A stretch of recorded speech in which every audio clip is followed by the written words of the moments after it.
ડીસામાં નિર્દોષ 21 લોકોના મોત બાદ ગોધરાની એક્ટિવ મામલતદાર સહિતની ટીમે ગોધરાના બગીચા રોડ પર આવેલી ફટાકડાની દુકાનોમાં તપાસ હાથ ધરી હતી, જ્યાં તપાસ દરમિયાન એક પણ દુકાનમાં ફાયર સેફટી ન હોવાનો તેમજ કેટલાક દુકાનદારો ગેરકાયદેસર ફટાકડાનું વેચાણ કરતા હોવાનો ધડાકો થયો છે।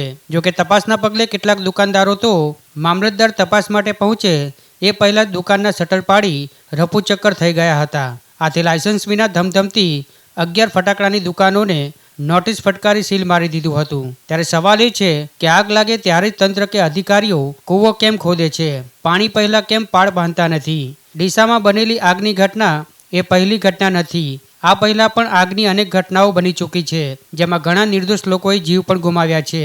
નિર્દોષોના મોત બાદ જ કેમ તંત્ર જાગે છે? કારણ કે તપાસ દરમિયાન આ તમામ ફટાકડાની દુકાનો લાંબા સમયથી નીતિ નિયમોનું ઉલ્લંઘન કરી ધમધમતી હોવાનું બહાર આવ્યું છે।